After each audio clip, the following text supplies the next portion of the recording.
పసిఫిక్లో చైనాకు చెక్ పెట్టడమే లక్ష్యంగా అమెరికా మరో యాక్షన్ సురువు చేసిందా? భారత్ కీలకంగా వ్యవహరిస్తున్న క్వాడ్ను కంటిన్యూ చేస్తూ ఆకస్ కూటమి ద్వారా అస్త్రశస్త్రాలు సిద్ధం చేస్తోందా?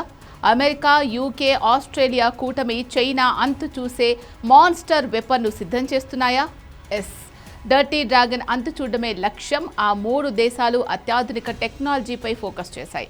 ఒక్కసారి ఈ డెడ్లీ వెపన్ అందుబాటులోకి వస్తే చైనా ఖేల్ ఖతం కావడం ఖాయం.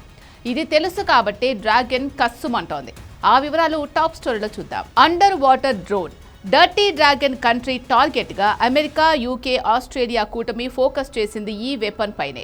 ఇండో పసిఫిక్లో పెరుగుతున్న భద్రతా సవాళ్లు ఎదుర్కొనేందుకు అమెరికా, బ్రిటన్, ఆస్ట్రేలియా దేశాలు కలిసి అత్యాధునిక అండర్ వాటర్ డ్రోన్ టెక్నాలజీ అభివృద్ధికి శ్రీకారం చుట్టాయి. ఆకస్ రక్షణ కూటమి కింద చేపడుతున్న ఈ ప్రాజెక్టు ద్వారా సముద్ర గర్భంలో అత్యంత కీలకంగా పనిచేసే మానవరహిత అత్యాధునిక అండర్ వాటర్ డ్రోన్లని రూపొందించనున్నారు.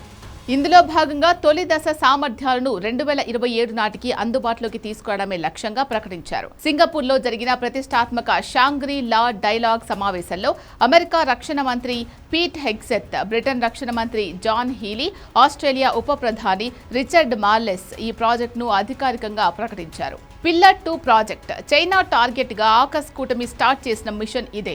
ఈ ప్రాజెక్టు కింద ప్రకటించిన తొలి ప్రధాన ప్రాజెక్టు కూడా ఇదే. కాగా ఈ అండర్ వాటర్ డ్రోన్లు కేవలం నిఘా కోసమే కాకుండా శత్రు జలాంతర్గాములను గుర్తించడం, సముద్ర గర్భంలోని మైన్లను నిర్వీర్యం చేయడం, ఎలక్ట్రానిక్ వార్ఫేర్, సముద్ర యుద్ధ కార్యకలాపాల్లో కీలక పాత్ర పోషించనున్నాయి.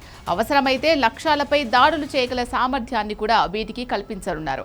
2021లో ఏర్పడిన ఆకస్ కూటమి 2 ప్రధాన భాగాలుగా పనిచేస్తోంది. పిల్లర్ 1 కింద ఆస్ట్రేలియాకు అణుశక్తితో నడిచే జలాంతర్గాముల సాంకేతికత అందిస్తూ ఉండగా, పిల్లర్ 2 కింద ఆర్టిఫిషియల్ ఇంటెలిజెన్స్, హైపర్సోనిక్ ఆయుధాలు, quantum computing, cyber technology, under see warfare వంటి అత్యాధునిక రక్షణ సాంకేతికతలను సంయుక్తంగా అభివృద్ధి చేస్తున్నారు.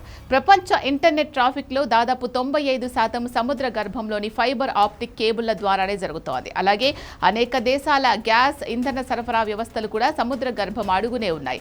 ఇటీవల బాల్టిక్ సముద్రం, తైవాన్ సముద్ర జలసంధి ప్రాంతాల్లో అండర్ సీ కేబుళ్లు దెబ్బతిన్న ఘటనలు ప్రపంచ దేశాలను అప్రమత్తం చేశాయి. ఈ నేపథ్యంలో కీలక మౌలిక వసతుల రక్షణ కోసం అండర్ వాటర్ డ్రోన్లను ఉపయోగించాలని ఆకస్ సభ్య దేశాలు భావిస్తున్నాయి. ఈ నేపథ్యంలో సముద్ర గర్భం ఇప్పుడు కొత్త యుద్ధ రంగంగా మారుతోందని, అక్కడి ముప్పులను ఎదుర్కొనేందుకు ఈ టెక్నాలజీ కీలకమని 3 దేశాల నేతలు పేర్కొన్నారు. అంతేకాదు, ఈ ప్రాజెక్ట్ ద్వారా డ్రోన్లలో ఉపయోగించే సెన్సర్లు, నావిగేషన్ వ్యవస్థలు, ఆర్టిఫిషియల్ ఇంటెలిజెన్స్ ఆధారిత నిర్ణయ సామర్థ్యాలు, కమ్యూనికేషన్ నెట్వర్క్లు వంటి కీలక టెక్నాలజీలను కూడా ఆకస్ దేశాలు సంయుక్తంగా అభివృద్ధి చేయనున్నాయి.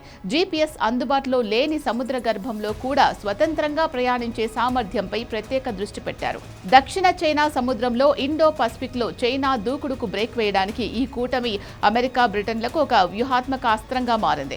ఈ కూటమిలో భాగంగా ఆస్ట్రేలియా అత్యంత శక్తివంతమైన అణు జలాంతర్గాములను సొంతం చేసుకోనుంది. తద్వారా అణు సబ్మెరైన్లు కలిగిన ప్రపంచంలోని అతి కొద్ది దేశాల సరసన ఆస్ట్రేలియా చేరబోతోంది. ప్రస్తుతం America, Russia, China, Britain, France, Bharat దగ్గర మాత్రమే అణు జలాంతర్గాములు ఉన్నాయి. ఇప్పటికే భారత్ కీలక పాత్ర పోషిస్తున్న క్వాడ్ కూటమి చైనాకు చెక్ పెట్టే నిర్ణయాలు తీసుకుంటోంది. ఇప్పుడు ఆకస్ కూడా తోడవడంతో చైనా ఉక్కిరిబిక్కిరవుతోంది. ఈ క్రమంలోనే ఆకస్ కూటమి వల్ల ప్రాంతీయ శాంతి దెబ్బతింటుందని, ఇది కోల్డ్ వార్ మనస్తత్వానికి అద్దం పడుతోందని చైనా తీవ్రంగా విమర్శించింది. ఒక్కటి మాత్రం స్పష్టం, ఇండో పసిఫిక్ ప్రాంతంలో చైనాను నిలువరించే ఏ ప్రయత్నమైనా భారత్కు పరోక్షంగా వ్యూహాత్మక లబ్ధిని చేకూరుస్తుంది.